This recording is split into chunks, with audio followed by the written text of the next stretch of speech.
রাজর্ষি কলাক্ষেত্রে রাজ্যভিত্তিক নাট্য উৎসবের সূচনা। পক্ষকালব্যাপী নাট্য উৎসবের উদ্বোধন করলেন মুখ্যমন্ত্রী। রাজ্যের সাংস্কৃতিক পরিমণ্ডল গড়ে উঠছে বলে জানিয়েছেন মুখ্যমন্ত্রী মানিক সাহা।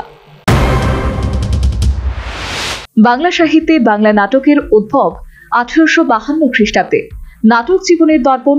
জীবনকে প্রত্যক্ষত দেখতে, জানতে, বুঝতে নাটকের বিকল্প নেই। দেশ, কাল, সমাজ ও সমাজ আশ্রিত জীবন নাটকে প্রতিফলিত হয়। নাটক মিশ্র কলার একাধারে যেমন পাঠ্য আবার অভিনয়ও বটে। প্রাচ্য নাট্যশাস্ত্রী ভারতের মতে নাটক হলো সর্বশাস্ত্র, শিল্প, কর্ম ও বিদ্যার সমন্বয়ে রচিত। নাটক জীবন নিয়ে রচিত, তাই সমাজের জীবনে নানা সমস্যা ও সংকটের শিল্পিত রূপ নাটকে প্রতিফলিত হয়। বুধবার মুখ্যমন্ত্রী মানিক সাহার হাত ধরে উদ্বোধন হলো রাজ্যভিত্তিক নাট্য উৎসবের। চলবে আগামী 24 ডিসেম্বর পর্যন্ত।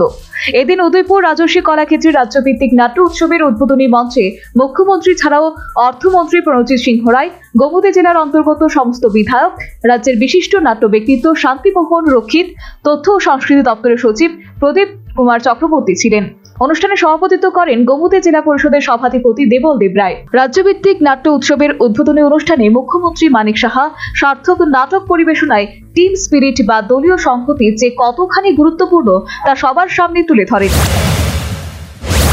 মানে যিনি টেকনিক্যাল স্টাফ আছে তারও ইম্পর্টেন্ট, প্রতিটা জায়গার মধ্যে ইম্পর্টেন্ট। এখন তো লাইটিং থেকে আরম্ভ করে আমরা সব কিছু নির্ভর করে, এবং এমন না যে এত এই একটা নাটক, সেই নাটকের যে মেইন রোল তাকেই খালি ভালো করতে হবে। এটা হচ্ছে টিম স্পিরিট। কিন্তু পুরো নাটকের যারা যারা এই টিমে থাকবে তাদের প্রত্যেককে প্রপার ডিরেকশন যদি হয় তো অ্যাজ এ হোল ওই নাটকটা ভালো হয়।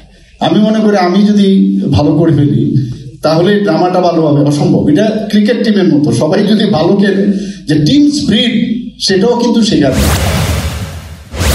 সে সাথে মুখ্যমন্ত্রী বলেন, রাজ্যের অফিস ড্রামা চালু হয়েছে, ললিত কলা একাডেমির শাখাও চালু রয়েছে। মোটের উপর রাজ্যের সাংস্কৃতিক পরিমণ্ডল গড়ে উঠছে।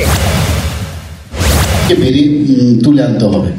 আমাদের এখানে যেটা বিম্বিসারবাবু বলছিলেন, আমরা অলরেডি এখানে ললিত কলা একাডেমিও এখানে একটা ব্রাঞ্চ এখানে আমাদের এখানে আছে। আমাদের এখানে ফিল্ম ইনস্টিটিউট স্টার্ট হয়েছে, সেখানেও প্রচুর ছেলে মেয়ে এখন আসছে। অ্যাক্টিং এর দিক দিয়ে আপনার স্ক্রিন রাইটিং থেকে আরম্ভ করে বিভিন্ন যেসব সাবজেক্ট আমরা সার্টিফিকেট কোর্স দিচ্ছি, আগামী দিনে ডিপ্লোমা ডিগ্রি কোর্সও আমরা দেওয়ার ইচ্ছে ভাবনা আছে, জায়গারও আমরা খুলেছি। তো এই যে একটা সাংস্কৃতিক পরিবেশ এখন সারা ত্রিপুরাতে আমরা চেষ্টা করি। নাটককে জীবনের দর্পণ বলা হয়। মানব জীবনের প্রতিবেদনের ঘটনার শৈল্পিক অভিব্যক্তি প্রকাশ পায় নাটকে। শৈল্পিক প্রকাশ এই অর্থে যে প্রতিদিনের গতানুগতিক স্রোত ধারায় ঘটে যাওয়া তুচ্ছ অস্পষ্ট ঘটনাগুলি সংলাপে মুখর হয়, সাহিত্য রসে সিঞ্চিত হয়ে ভাব বাঞ্ছনায় উদ্ভাসিত হয়ে নাটকে নবরূপ পায়। নাট্যকার মানব জীবনের হাসি, কান্না, আনন্দ, বেদনা, প্রেম, বিরহ, দ্বন্দ্ব, সংঘাত নাটকের মাধ্যমে তুলে ধরেন বলে নাটককে বলা হয় জীবনের প্রতিচ্ছবি। Bureau report, news vanguard. A plus B, the whole square equals A square, B square, 2AB, time's up. 5 more minutes there. I've got so much time and peace of mind.